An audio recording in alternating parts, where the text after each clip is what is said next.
ariko sinzi niba ari propaganda za Ballon d'Or zibandanya na Bato Marca to Lamine Yamal nk'umukinnyi mwiza cyane yaranze sezo ya 2024 ishira 2025 mu rutonde hafi rw'abakinnyi bagera nko kuri 30 ku munsi uje bari bashize hamwe ahabona urutonde rw'abakinnyi bagera kuri 30 hari ikinyamakuru Marca gisaza kinyamakuru equipe ya Real Madrid mwabana ariko baravuga ngo twebwe Lamine Yamal niwe yaranze saison none bafata umugabo witwa Raphinha bamutereka mu kibanza ca 4 Usman Dembele mu ca 2 Vitinha mu ca 3 ati Yamal muvyanga muvyemera icyateguwe kigomba kuba canke kigomba kuba influence icyateguwe kigahinduka vyanga bikunda ikajaho twifuza propaganda zikomeza cyangwa n'ubundi Yamal yamerita kuba nimero ya mbere ku kinyamakuru Marca abantu babanze borosha imitima kenshi turiko turayaga football hari ikintu bita point of view y'umuntu uko umuntu abibona cyangwa ukuntu avyumva selo ibinabiriya nabiriya nze ko ndabibwira abantu kuba nicaye ngazo uko je nawe umupira gusumba bariko baratwumviriza ariko kandi n'abatwumviriza suko badatahura umupira kwero ko batari ngaha ariko tunatahure twese turabantu yuko iciyumviro cy'umuntu n'iciyumviro cy'umuntu ikibi nuko iciyumviro cy'umuntu kitaba gifise fact cyangwa kitaba gifise icemeza ko ari ico cyangwa atari ico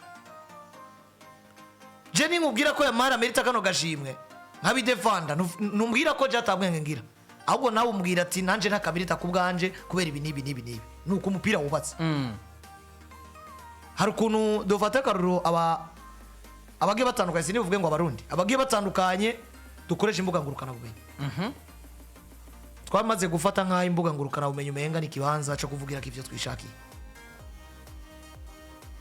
ni dutangura twavuga ko Lamine Yamal kano gashimwa taraka merito n'umukunzi wa Barca cyangwa ukunda Yamal cyangwa umva umenga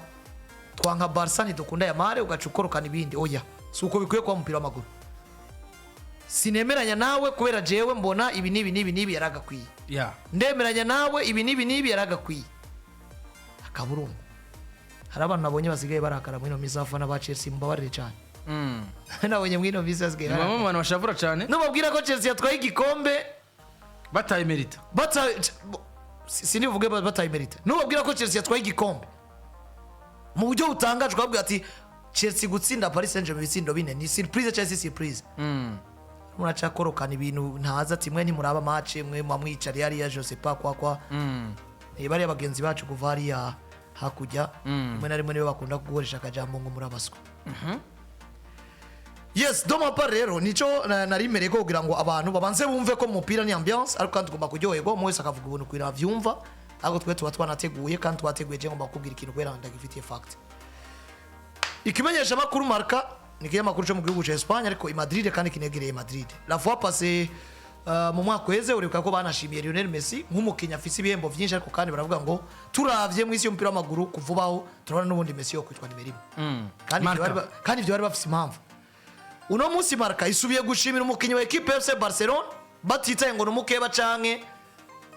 numukinya dakina Real Madrid baravuga ngo Lamine Yamal yaranze sezo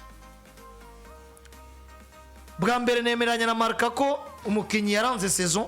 agomba kuva mu mugwi mwiza waranze saison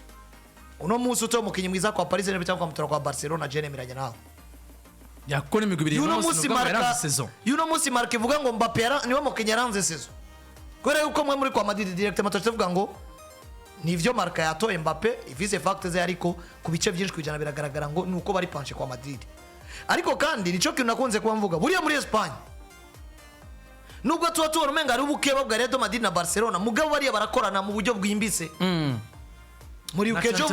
iyo hageze ko baca amafaranga kuko muri business izi equipe ziri kumwe muri business izi equipe ziri kumwe ariko mu kibuga kuri tapis vert umwe wese amenya ivyiwe ariko hanze uko twe twumviriza equipe ziko zubatse bagiye muri Arabia Saoudite bagiye kurera ikombe cha Super Coupe d'Espagne ariko Madrid yari yifadikanije na FC Barcelona mu bijanye no kubaha imitwe y'uburyo bari bwandikije Daniel Olmo of course suko Madrid bakunda Barcelona ahubwo nuko bazi ngo Barcelona ari kiniri bubure itandikije Daniel Olmo natwe tukahomba kantu muri business rero nuno munsi nukubiri ikinyamakuru cegamiye Barcelona kirazi ngo Ballon d'Or itashe muri Espagne nubwo itabitashe ku mukinya wa Barcelona abari iteka kuri Espagne haruhande uko ikinyamakuru kivuga ngo negamiye Barcelona negamiye Madrid n'ibindi ariko hari iteka kwanza bagwanira ry'umupira wo muri Espagne ari naco gituma nuno munsi sinibaza ko ikinyamakuru nka Marca cyo muri Espagne cyo vuga ngo muri propagande za Ballon d'Or cyane n'ibindi bigiye bitandukanye reka twe twifatikanye n'abafaransa tuvuge ko Ousmane Dembele akwiye Ballon d'Or kandi Ballon d'Or nitahuka mu gihugu ca Espagne iraza nubwo itubitahutse Madrid mugabira bitahutse mu gihugu ca Espagne. Joseph Pedrerole wa El Chiringuito bikunze kuvugwa ko yegamiye Madrid cyane yatanguje propaganda ivuga ngo Kylian Mbappe natwara igikombe cy'isi azawageze gatwara Ballon d'Or. Abandi banyamakuru muri iyo ndwi nyene bacamanuka ati Lamine Yamal hamwe utwara Ligue des Nations urabona ufise amahirwe yo gutahukana Ballon d'Or ati nimba mushaka ko Ballon d'Or tuyidesida ku munsi wa kane tugende dutsinde igihugu caba Icubudage byaciye ku nyamakuru bikomeye nka za L'Equipe za RMC za Canal Plus n'ahandi byo mu gihugu cy'Ubufaransa vyazananye hehe mu gihugu ca Espagne bivuze ngo muri Espagne ari ingwano bwa mbere bariko baragwana umupira w'inzahabu urashobora gutaha mu Bufaransa ariko baravuga ngo reka twe dukora akazi kacu ngo dusanzwe tugakora influence mu bafana baratahura ku isi y'umupira w'amaguru ibinyamakuru byo muri Espagne biri influence cyane ibindi gusumba uko ibinyamakuru by'ahandi byo ko influence byo muri Espagne ari naco gitume ikintu canditswe na El Chiringuito canditswe na Mundo Deportivo canditswe n'inyamakuru Sport canditswe na Marca canke na Hasi kivuga kuri Madrid kivuga kuri Barcelona kuneza mukinyi wa Barcelona canke kuneza equipe ya Barcelona canke ya Real Madrid biragoye kwico kintu kitarehisa ngo wowe uri Paris Saint-Germain canke uri Marseille canke uri Liverpool n'ibindi rero aba nibatangazwe na Marca jewe nemeza ko bwa mbere Marca kubera kitashimiye nimba ari kwegamira Espagne rero sivyo kuko Marca itajyamiye ku mugabo yitwa Raphinha kandi bigaragara ngo statistique mato vyemeranye Raphinha niwe mwiza kuko yanashimiwe nk'umukinyi yaranze saison muri La Liga ya kandi ahari Kylian Mbappe ahana Lamine Yamal wanashaka na Mbappe yatsinze mu matora y'abariko baratora ku rugo ngo rukaramenye gwa La Liga bakavuga ngo Mbappe niwe mukinyi mwiza ku ruhande rw'abafana mugabo jury cyangwa se abasanzoje gutanga amanota muri bakavuga ngo nubwo abafana batoye Kylian Mbappe nk'umukinyi mwiza yaranze La Liga twe ku bwacu umukinyi mwiza yaranze La Liga yitwa Luis Diaz Berori Raphinha ya niyo hano ncangaruka nkavuga ngo muri Espagne bari muri propaganda ishingiye kuri business cyane dufashe realite y'ibintu agashimwe no munsi uvuze ngo Raphinha na Lamine Yamal dufate mu biharo ko Raphinha gakwiye ariko kandi Yamal arafise ico yakoze mugabo influence mu itangazamakuru no muri business twemeranye ko Yamal aradandaza gusumba Raphinha uno munsi isaba kinyi bagiranya mu no kudandaza ari naco gituma uno munsi nufata agashimwe kavuga ngo ndiko ndapushinga kugira ngo Raphinha tware Ballon d'Or Raphinha gutsindwa na Ousmane Dembele biroroshye kuko bazovuga ngo na influence mu itangazamakuru Raphinha afise reka ducishe ukuraho kuri nimba statistique babahagaze neza ariko gikombe citwa Ligue des Champions kwa cyara batandukanije Dembele natwara agashimwe kandi Dembele nagatwara kimwe Raphinha biragoye ko abantu bavuga ngo bimeze kunuko ni nkuko na Dembele yokabura kagatwara Raphinha biragoye kumva ngo hari ikintu bahinyanyuye mu buryo bugaragara ariko no munsi dufata karo ugipushinga Yamal ibiharo abigire areke urazi ngo ukibwira abantu ati tora umukinyi mwiza kora twese dukunda umukinyi atsinda dukunda umukinyi acenga dukunda maranga mutima turayafise dukunda ivyiza gusumba ikintu bapushinga cyane iyo influence mwana tayo gifise nubwira abafana nuno munsi n'ubunyane Clovis adufasha ashe ku rubuga rwacu rwa YouTube abantu batore nko Marca yabigize urabe ko dashobora kugira constant n'ubundi yo gusanga abantu benshi batoye Yamal gusumba of course nese werutse amatora ntiyahabaye bivuze ngo nuno munsi Marca irazi ngo nidutwara Yamal canke muri Espagne nidutwara Yamal guhiganwa na Dembele biravise amahirwe kubera yuko abantu barakunda Yamal cyane gusumba uko nidutwara umugabo yitwa Raphinha guhiganwa na Dembele arashobora no gutsindwa bivanye nuko abantu iyo influence uwo mutima wo kumva ngo bokunda Raphinha nkuko bakunda Yamal atawari bakavuga ngo twoba twishidero mu kaga vomiye turenga ibigiye bitandukanye mugabo tugende tuvise assurance ko tuzotsinda gusumba uko twogenda tuvuga ngo hari ukuri kuzocaho koci nico gituma rero ngaruka nkavuga ngo Marca biragaragara ko ivyo yakoze ifisi kinigamije muri ya propaganda yo kuvuga ngo reka dutware Yamal guhiganwa na Dembele gusumba gutwara witwa Raphinha sino mu biharuro nta kintu nakimwe mbona no munsi no saison cyo tumugereranya umukinyi mwiza wa La Liga ukabona ko ukwiye kumutora muri Barcelona atari mu yindi equipe ari kugatora uwitwa Lamine Yamal usimbye uwitwa Raphinha mu gihe deja mwe muri ndani ishamwe ry'umupira w'amaguru ndetse n'abandi bagiye batandukanye harimo n'abafana niki utanije pourcentage zose Raphinha yarabatsinze Raphinha yatsinze Mbappe Raphinha yatsinze Yamal mugabo ubwiye kura mu itangazamakuru Raphinha ari nyuma y'aba bose Mbappe arakomeye mu itangazamakuru Yamal arakomeye mu itangazamakuru mugabo Marca igomba gukora akazi kayo gatuma business yo kuronderera Yamal ubukomezi igira gute ishobora kuba yoresisa ari abantu bashobora kwibaza ati none Marca ko agashimwe itanze ari gukora PJ Classic FM okuyumvira mugatanga ashimwe nivyo mugabo hariho message itanzwe none musinzi kwijana turiko turabivuga ko hariho message itanzwe hariho message itanzwe deja kugeza ubivuga ngo dufate nko kumakweze Vinicius abura Ballon d'Or none FIFA the best ni yaciye yabo iriya si message FIFA yatanze ivuga ngo muri France Raphinha yarenganijwe basi nivyo naco turi buhindura ariko natwe twerekanye ngo mwamurenganije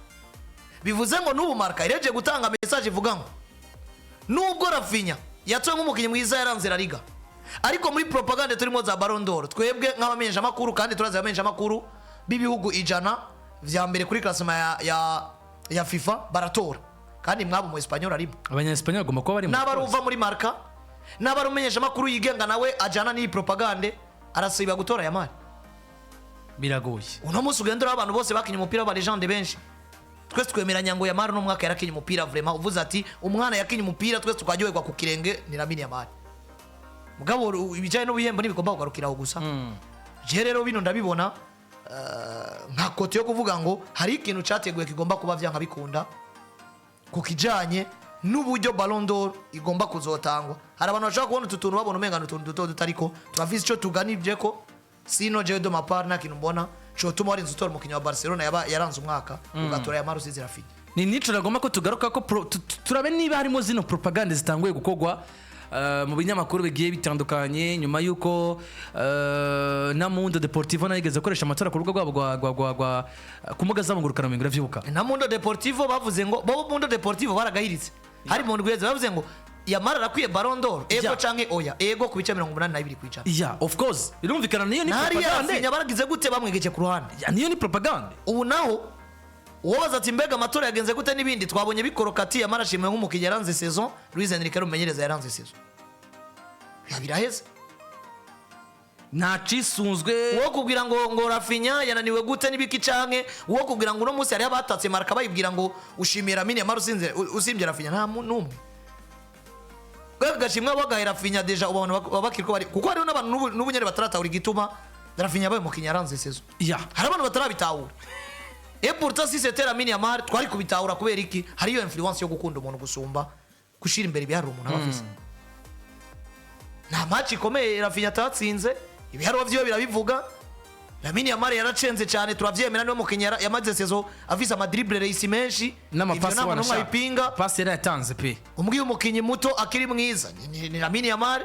muri generation yiwe wanashimwe no musi ibijewe singi mukompara n'abakiri batagwa no musi Yamal ndamukompara n'abakinnyi bito ko bagize gute ko bakomeye sino kumbwira ngo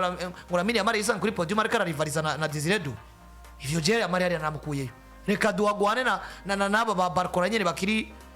batoyi nk'aba bare Whiskey baba za Arsenal n'abandi bagiye batandukanye sino Lamine Yamal mérite yo kugwanira ushimwe n'abakinnyi bose bito ko bakomeye ku isi no musi match za Inter do Milan yakinye match ziteye ubwoba bari na retour baseze kwa Inter do Milan ako twirengagize ko hari ikintu bita impano umuntu afise Yamal ntagomba kugira impano Raphinha afise Raphinha ntagomba kugira impano sinabamwe banashaka kuko kandi kugira impano nibisigura ko ugomba kurangiza saison wabaye mwiza gusumba abandi ushobora gucenga cyane mugabo statistiquement tugasanga ari watanze byinshi kugusumba kandi yoracenze ariko kandi wowe ndashobora kuba zigucenga ugasanga yaratanze ibindi birenze kuko dufata karonka je ndakunda gutanga karo kuri Lionel Messi numbwira komeza atazi umupira w'amaguru hagarare umbwiye ko Lionel Messi atazi umupira w'amaguru nta fact nimwe ihari none Messi atawuzi ninda wuzi dufate rero kuri Messi yaracenga yatanga ayo assist yatsinda ivyo nta kintu na kimwe wowe uza kuvuga ngo Messi yisanzemo agomba kurivaza n'abandi ntusanga ibiro biramuvugira uvuze ngo tugomba dutora dribblere beza arimwe mu dribble cyane gusumba abandi nuvuga ngo tugomba dutora meilleur passer beza arimo passe nyinshi yazitanze gusumba abandi ibitsinda rimwe nuvuga ngo tugomba dutora batsinze ibitsindo probablement yabitsinze gusumba abandi nuvuga ngo tugomba dutora batsinze amakufra menshi probablement arimo nuvuga ngo tugomba turabe ibigiye bitandukanye presque byose usanga arimo mugabo no muzi dufashe ngo statistiquement tugomba du compare Raphinha na Yamal directement difference kiboneka uvuga ngo naka ni mwiza gusumba ubundi hagatsaza yama explain individuel mu yama grand rendez-vous tugasha turaba mbega ndiyo yarahetse Barcelona gusumba abandi kuko no muzi Janvier abakinyi nivyo bari explorer individuellement mugabo ugiye kuraba Barcelona ni biharuro byo gukorera hamwe byagiye birabamo kuko no muzi gusumba ibindi byose no muzi ari umuntu ashaka kwirengagiza akazi ka Inigo Martinez ariko Inigo Martinez yaba mukinyi mwiza sezo yose no muzi ari umuntu ashaka kwirengagiza akazi ka Leandro Barde na Kunde na Barde babuze turabona equipe isafaringa imbere ya Inter do mirabana Lamine hari abantu bariko barengagiza akazi ka Pedri Gonzalez uno munsi biragoye ko twari kwa turiko Kade yongerega yagarutse asanga Marca kasudageze kaje mu mvura katanga stability muri mediane equipe ya Barcelona of course uno munsi abantu bashobora kuvuga ngo Daniel Olmo kamenga sous-estime mugabo mugaruke kuri match zose Daniel Olmo yakinye cyane asubiri yavuye nko mu mvune canke nyuma yo kwandika zaba ari match aje ku deblock situation uno munsi hari abantu bashobora gutangura kwe carte umusaza Robert Lewandowski mugabo bitsindo vy'uno munsi biravye ico bivuze biramuvugira tureke kumutuma Robert Lewandowski kuza kugaruka gukina n'ibindi aba exploit individuel mugabo irero meilleur buteur de l'équipe none ako kazi ntiyagakoze ivyo rero tubiteranye byose dufata ubwiza bwa Raphinha bwa Yamal bwa Lewandowski dufata ubwiza bwa Inigo Martinez Barde Kunde ijya 11 de Paris urasanga barakoreye hamwe mugabo individuel ba buri muntu yaratanze ikirenge ico je nari ndamwitezeko kuko nk'ivyo Pedri yatanze ni saison ya mbere je mbonye Pedri kuri urugero nk'ivyo Inigo Martinez yatanze nta muntu numwe yari yizeye ko nyuma ya saison yiwe ya mbere yitwa ko ataresije ku mugabo yitwa Xavier Hernandez bivaye n'imvune nta umuntu yarazi ko ashobora gukora saison nk'iyo tuma baramwongera amasezerano erega no mwigore naho dora tuvyirangiza kuvuga ngo twarabuze exploit individuel ku munyegori yitwa OSSS ni mugabo yarabikoze nyine ririya gori ni ryasa ni gori rigaragara ishobora kuba match imwe cyangwa ibiri mugabo ifisi kivuze ifisi ico yahinduye muri parcours cyangwa mu rugendo rwa equipe FC Barcelona nivyo rero Marca iti Lamine Yamal Neslawe Ebana nyuma yo gukwiza imyaka 18 akinjira mu ruhango rw'abagabo ati niwe mukinyi mwiza twebwe dutoye yaranze saison ya 2024 ishira 2025 banagize wanashaka n'urutonde rw'abandi bakinyi 30 mawe Imana Zabirati Raphinha yabaye mwiza kwera Yamal nawe yabaye mwiza kwera ndi kwera ko equipe yakina dushimire Pedri tubishimire De Jong tubishimire Barde Kunde tubishimire ndi ubwiza bwa Yamal nabwo kuko Yamal yafise equipe iri bien organisée dufate Yamal avec exploit individuel tudafise equipe iri bien organisée je nkunda gutanga ukaroro kubera iki uno munsi nimbari Madrid ishagitunga abakinyi igihumbi iracagwa ikijanye na organisation batakaje nyuma gutakaza witwa Toni Kroos nuno munsi Barcelona takaza umugabo yitwa Pedri Gonzalez Lopez n'ucubona yuko Lamine Yamal nawe hari cyatakaje erega umupira sisi ku giti cy'umuntu wari we wese umupira ni collective lo collective mugabo ubwiza bwanje buratuma jewe mba mwiza ariko nanakakaba mwiza nawe ubwo bwiza bwe bwatuma undi aba mwiza ubwiza bwawe bwatumye undi aba mwiza bigatuma equipe muri rusangira gute iba nziza numbwira ko Raphinha yabaye mwiza kwera Yamal kwera ko Yamal yahaye amapasi Raphinha nanje nakubwira ko Raphinha Lewandowski yabaye mwiza kwera Raphinha kuko uno munsi niwe meilleur passe yatanze amapasi menshi ayarondeza umugabo witwa Robert Lewandowski uno munsi nanje nakubwira ngo yarakoze akazi ka Lewandowski twatumye ibyo bitsindo uno munsi nakubwira ngo yari afise umukinyi nyuma yiwe yitwa Gilles Olivier Kunde yatumye agira iyo liberté yo gucenga washatse atakaza umupira bakawumwakira uzofata akazi k'abakinyi b'abawinga bitwa ko bacenga cyane batakaza imipira udaviza abakinyi bo kuri couloir bazibira beza n'aba mediateur bagira couverture ubwo bwiza bwa buzoca buvaye cenga macenga 30 rukuru yagerageza utakaza imipira 30 d'abord umukinya cenga cyane agomba gutakaza imipira atakaza imipira myinshi deja isha muri danger equipe udafise abantu baguvura baca barondera iyo mipira equipe washize mu kaga ya cyane kuko nko muri equipe yitwa Real Madrid burya bimwe mu byatunze umugabo yitwa Ferramendi nuko yarafise umugabo yitwa Vinicius Junior adribla cyane bigatuma nubwo Vinicius Junior wo mwaka umupira wihuta cyane uraza kwasanga Mendy nk'igikuta cyane ibi byatuma equipe iteja handanje cyane mugoro nagiye ubuze Mendy ukaba wafise Fran Garcia Fran yaduze Villar karagerageza gucenga izo dribble ziwiwe uraza gusanga kwa Fran nyuma ngo aze no kugaruka inyuma kuvura Vinicius nawe navyibuka ko umukinyi mu lateral nawe asatira yo offense cyane gusumba kuzibira ufate mu mwaka wa 2023-24 Madrid yabaye nziza ubu wombwira ko Vini yashimiwe ugaca uvuga ngo Jude yabuze agashimwe kubera ko Jude yabaye mwiza ku bwa Vini